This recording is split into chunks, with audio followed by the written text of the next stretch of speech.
श्री शिवाय नमस्तुभ्यम महाराज। जैसा कि आप सभी जानते हैं कि मकर संक्रांति का त्योहार कुछ ही दिनों में आने वाला है और महाराज इस बार सबसे बड़ा भ्रम यह बना हुआ है कि इस बार मकर संक्रांति का त्योहार 14 जनवरी को मनाया जाए या फिर 15 जनवरी।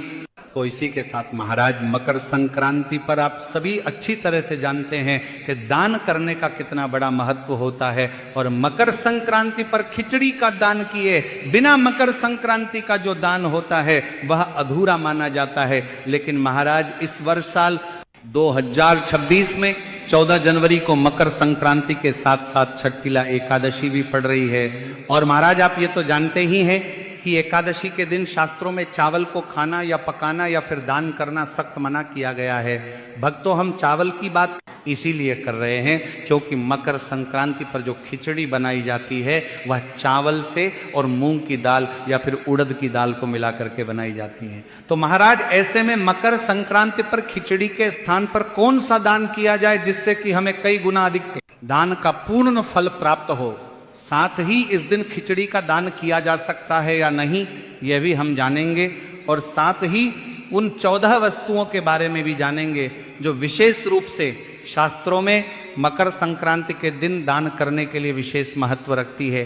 तो महाराज ये सभी महत्वपूर्ण जानकारी जानने के लिए वीडियो में अंत तक बने रहिए और आप ये वीडियो भारत के किस राज्य से या किस शहर से देख रहे हैं ये कमेंट बॉक्स में जरूर बताएं। तो महाराज की सबसे पहले तो आपको ये बता देते हैं कि आखिर इस वर्ष मकर संक्रांति का त्योहार 14 जनवरी को मनाया जाएगा या फिर 15 जनवरी को, क्योंकि महाराज जी यदि हम गलत तिथि पर और गलत समय अनुसार मकर संक्रांति के पर्व प्रदान करते हैं तो उसका फिर हमें कोई भी फल प्राप्त नहीं होता है। तो महाराज ध्यान दीजिए कि जब सूर्य का धनु राशि से मकर राशि में प्रवेश होता है तब मकर संक्रांति का पर्व मनाया जाता है। और महाराज इस वर्ष सूर्य का उत्तरायण यानी कि सूर्य का मकर राशि में प्रवेश 14 जनवरी को दोपहर में लगभग 3:13 पर होगा।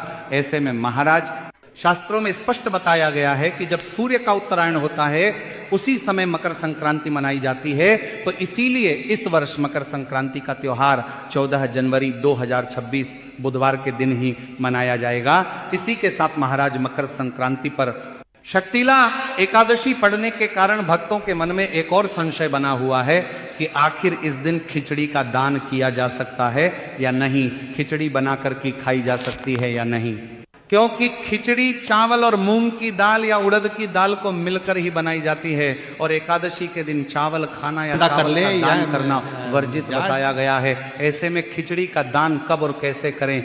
तो महाराज मकर संक्रांति और छठिला एकादशी का एक ही दिन आना स्वाभाविक रूप से श्रद्धालुओं के मन में भ्रम उत्पन्न करता है, विशेषकर खिचड़ी को लेकर। मकर संक्रांति पर खिचड़ी का दान और सेवन उत्तर भारत की एक प्रचलित परंपरा है, जबकि एकादशी के दिन शास्त्रों में चावल तथा अन्न के सेवन और दान को वर्जित बताया गया है। ऐसे में यह समझना आवश्यक है कि शास्त्र किस नियम को प्रधान मानते हैं और साधारण गृहस्थ को क्या करना चाहिए। तो महाराज धर्मशास्त्रों में यह सिद्धांत स्पष्ट रूप से बताया गया है कि जहां व्रत की तिथि होती है वहां उसी तिथि का नियम सर्वोपरि माना जाता है। शक्तिला एकादशी भगवान विष्णु से संबंधित एक अत्यंत पुण्यदायी व्रत है और एकादशी के नियम सभी व्रतों में सबसे कठोर माने गए हैं। पद्म पुराण, विष्णु पुराण और नारद पुराण जैसे ग्रंथों में एकादशी के दिन चावल खाने को निषिद्ध बताया गया है। इसका कारण यह माना गया है कि चावल में उस दिन पाप तत्व का वास होता है, इसीलिए न केवल सेवन बल्कि चावल का दान भी वर्जित होता है। अब महाराज क्योंकि खिचड़ी चावल और दाल को मिलाकर बनाई जाती है इसलिए शक्तिला एकादशी के दिन न तो खिचड़ी का दान करना शास्त्र सम्मत माना जाता है और न ही खिचड़ी का सेवन करना उचित होता है, भले ही वह दिन मकर संक्रांति जैसा बड़ा पर्व क्यों न हो।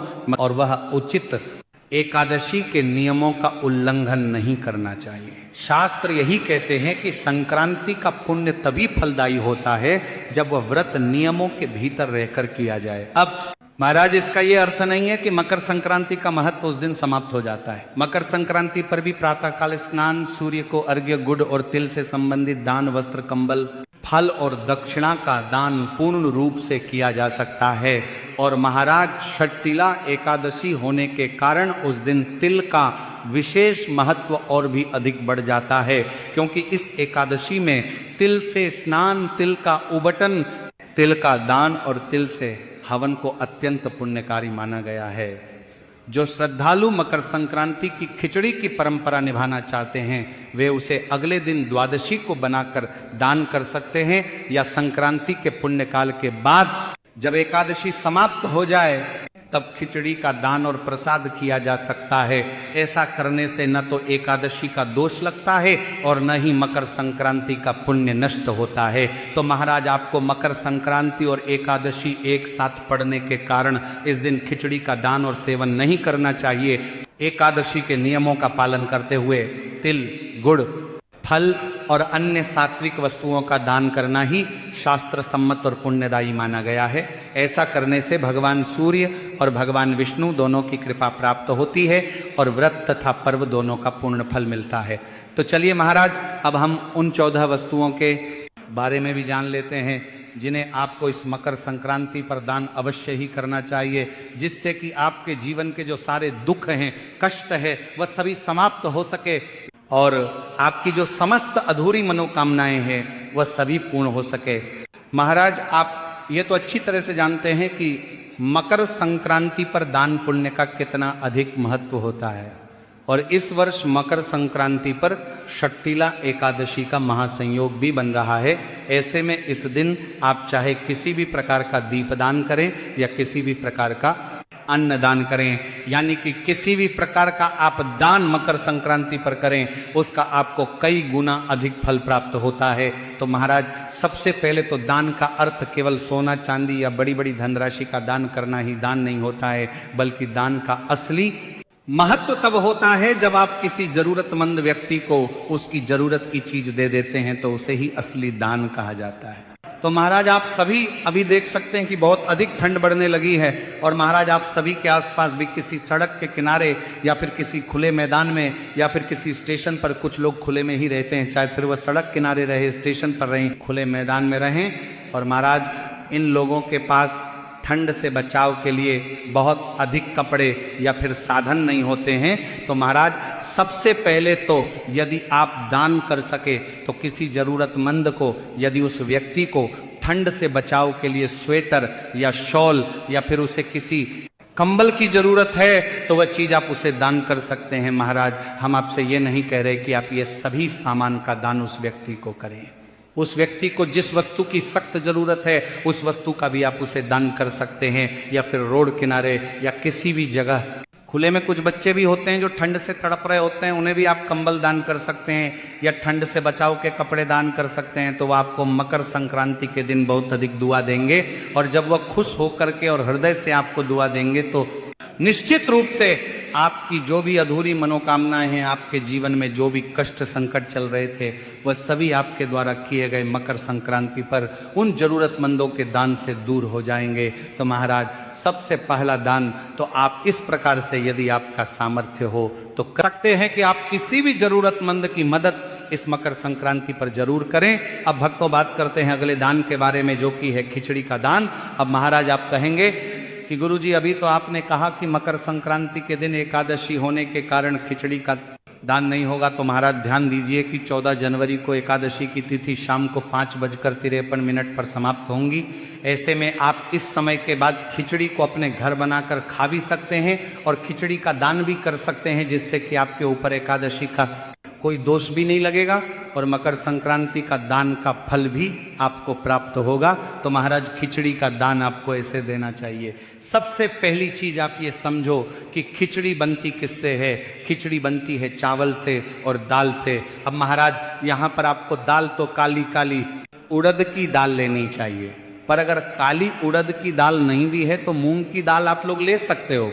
सबसे महत्वपूर्ण जो दान माना जाता है वो इस दिन खिचड़ी का ही दान माना जाता है, तो आपको खिचड़ी बना करके दान नहीं करनी है। तो महाराज आपको एक पात्र लेना है, उसमें आधे तो चावल लेने हैं और आधी आपको मूंग या फिर उड़द की दाल ले लेनी। यानी कि आपको इस पात्र में आधे चावल और आधी दाल दोनों को मिला लेनी है, क्योंकि ये दोनों चीजें अलग अलग इस दिन नहीं दी जाती हैं। कच्चे चावल और कच्ची दाल को मिलाकर ही इस दिन दान किया जाता है और इसका ही हमें फल मिलता है।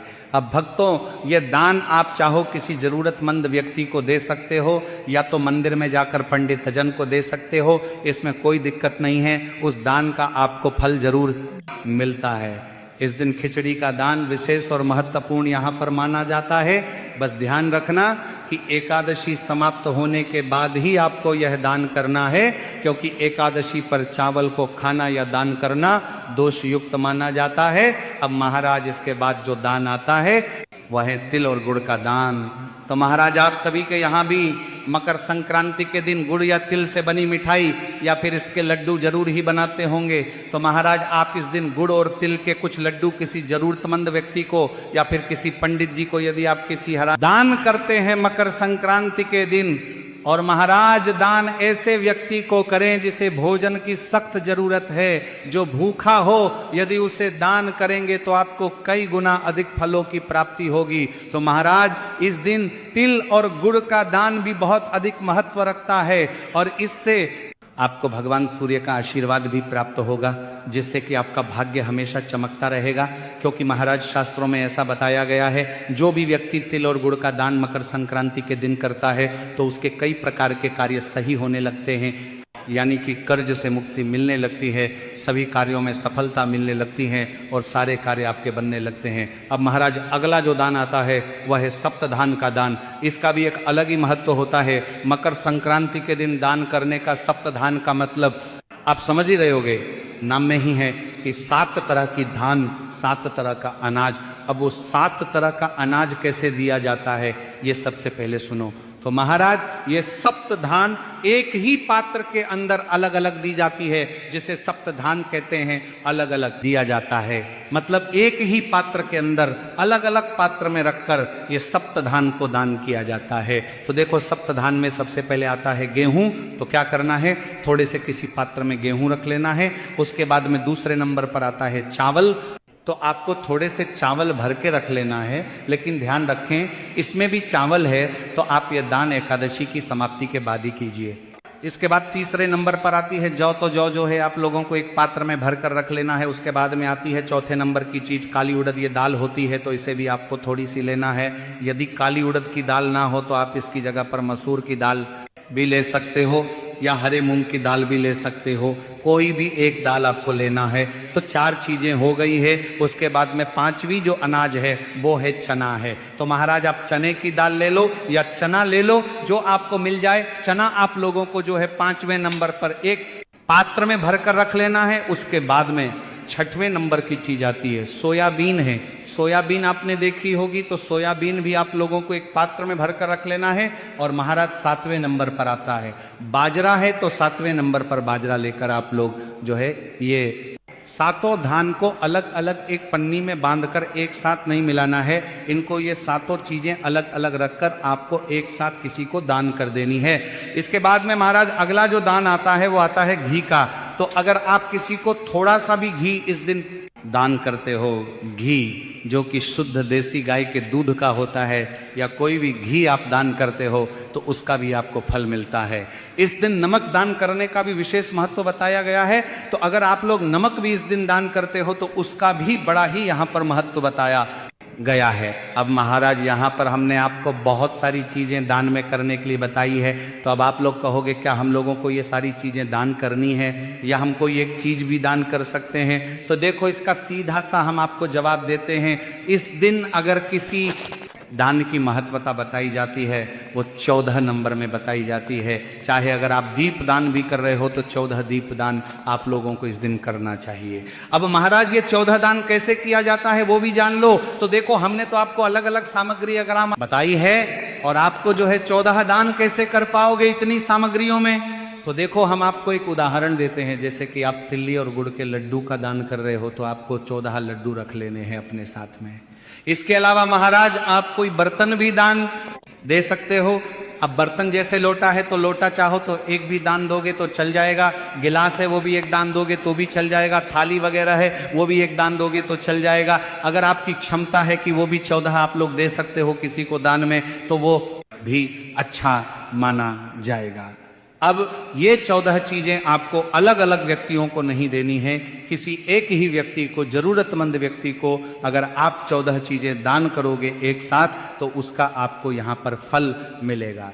अब इसी के साथ में एक चीज और आती है कि ये जो दान आप लोग देने वाले हो, ये कभी भी ऐसे खाली नहीं दिया जाता है। कोई भी चीज आप लोग दे रहे हो उसके अंदर कुछ ना कुछ आपको भर के देना है। जैसे कि हम सबसे पहले बर्तनों की बात कर लेते हैं। बर्तन जैसे आप गिलास दे रहे हो, थाली दे रहे हो, तो उनको खाली कभी नहीं दिया जाता है। या तो इसके अंदर कुछ अनाज भर के दो या तो कुछ पैसे रख के दे दो, खाली कभी नहीं देना चाहिए इन चीजों को। इसके बाद में अगर आप कुछ कपड़े वगैरह दे रहे हो तो इसके साथ में आप कुछ पैसे रख दो, क्योंकि ये आखिरी में जो पैसे होते हैं इसलिए रखे जाते हैं कि अगर हमारे दान में कोई कमी भी होती है तो वो ऊपर से जो भेंट रखी जाती है वो उस कमी को पूरी कर देती है। हालांकि आप अपनी तरफ से कमी नहीं छोड़ते हो, पर जब भी एक भाव के रूप में वो कमी जो है ऊपर से जो भेंट हम रखते हैं उससे पूरी हो जाती है। तो इसलिए अगर आप लोग कोई भी चीज दे रहे हो तो उसे खाली नहीं देना, उसको भर कर ही देना है। कोई ऐसी चीज दे, जैसे लड्डू दे रहे हो तो लड्डू को आप किसी बर्तन के अंदर रख कर दोगे तो चल जाएगा, उसमें फिर आपको अलग से भेंट रखने की जरूरत नहीं है। खाली लड्डू दे रहे हो तो फिर थोड़े बहुत अलग से पैसे 10 जितना आपसे बनता है आप वो साथ में जरूर रख के दिया करो, ये बहुत ही यहाँ पर अच्छा माना जाता है। तो भक्तों, यदि आपको ये जानकारी उचित लगी हो तो वीडियो को लाइक करें, चैनल को सब्सक्राइब करें, और आप ये वीडियो कहाँ से देख रहे हैं कमेंट में जरूर बताएं। धन्यवाद। तो दोस्त, आप चैनल को ज़रूर लाइक शेयर कमेंट या सब्सक्राइब कर दीजिएगा। तो फिर से मिलते हैं नए वीडियो में।